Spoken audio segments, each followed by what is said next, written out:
Today, Kevin and I are going to be trying this Trader Joe's 5-cheese Greek spiral. It is with Gouda, Kasseri, Kefalotyri, semi-hard cheese, and blue cheese. It was $3.99 at Trader Joe's, and we'll read all about it later when it's finished. What you want to do is you want to preheat your oven to 375. You can bake it in this package. So you can remove the top and just bake it in the package. But it says for a crisper bottom, you want to put it on a paper-lined baking sheet. So that's what we're going to do. I put a piece of parchment paper on here so it won't stick or anything like that. And we're going to bake it on here because Kevin and I know we enjoy a crisper bottom when we bake things. So a pastry like that. Look how crispy they have it. And they have it on a paper-lined baking sheet. You can see that once you look closely. So it looks like a sausage or something, the way that it's rolled up here. So I'm just going to take it out. You want to see the bottom? There's the bottom.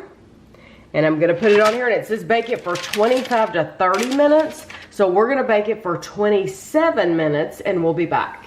This just came out of the oven. It says to let it sit for 5 to 10 minutes before trying it, so that's what I'm going to do. I'm going to let it sit here for 5 to 10 minutes, and then I'm going to move it onto this plate, and then we'll take it over to the table and give it a try. I'm just going to take a spatula and use a spatula to move it. It says paper-thin sheets of phyllo dough surround a 5-cheese combination for Trader Joe's Greek spiral. This classic Greek pie made for us in Greece is what you'd find if you were traveling in the Greek Isles. Serve it as an appetizer or entree in the comfort of your own home. It was a 14-ounce package was $3.99. And like I said, you could have baked it right in here. So if you don't want to dirty up any dishes or whatever, you wouldn't have had to have. We just wanted to give it the as crisp as we could. It says a third of the pie is 420 calories. The entire container is 1,270 calories. A third would be a lot of that, though. And it says do not microwave. So this is not intended for the microwave. So do you think you just... Yeah, just tear and share. Listen. Yeah, it's very crispy. And it's hot. So just watch out.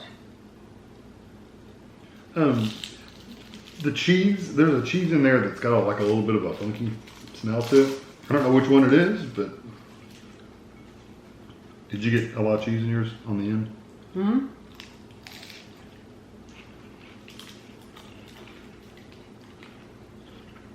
I love the flaky. Mm-hmm. Actually, the cheese is pretty good.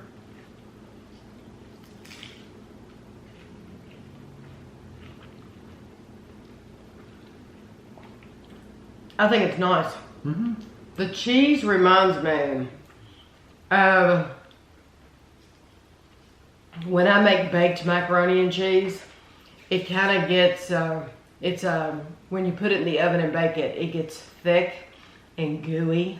The cheese does. Almost stringy. With the pasta. Mm-hmm. And that's what that cheese reminds me of. It's very, very thick and not rubbery, but you know, you just have to put your teeth through it. I very much like it. Mm-hmm. And I love the flakiness of the flaky is really good. The pastry. Yeah, now, and we could have even left it in probably another couple minutes to get it really good and brown. We could have. But it's good and flaky already and that crispy. Was 27 minutes. Yeah. That's what that did. So if you left it in a little bit longer, it probably wouldn't have gotten any crisper. It just would have got browner. That's the only difference. Just know that they're saying have it as an appetizer or whatever. These little crumblies, they go everywhere. I mean, this pastry, as soon as you start to touch it, it's gonna get all over the floor. If you're having a party or something, I don't know that this would be good for a party unless you cut it up first. Yeah, if you cut it into like, because you're not gonna want a bunch of people going up to it and pulling on it.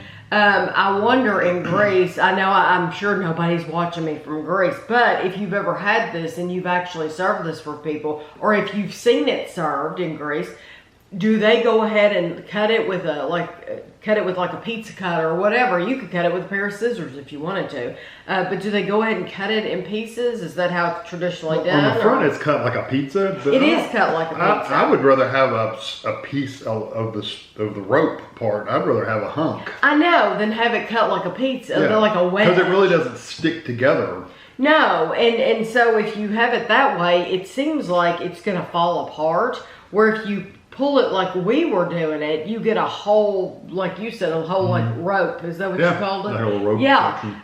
But I do think it's very delicious. I do too. And if you're worried about the cheese does have a different taste than cheddar cheese, but it's not a funky cheese. No. I don't like funky cheese. It's not a funky cheese at all. It's just a really good cheese flavor. It reminds you of like a mozzarella or something like that. It's kind of got that kind of flavor. It's a little stronger than mozzarella, but it reminds you of that kind of cheese. And if I were to pick something to dip it in, like if I had a section of rope to dip it in, I'm going to say garlic butter. Garlic butter would be good. Or those seasoned butters they give you at like Carino's restaurant with garlic and stuff like that. That's garlic as well, but it's an oil, not a butter. It's an oil. Yeah, but that would be good too. I didn't think about that. That would be really good. So this is great. I love this. And if you wanted to, you could buy it just like we did and split it and just eat it. Just have it for lunch and eat it. So I hope you enjoyed the video and thanks for watching.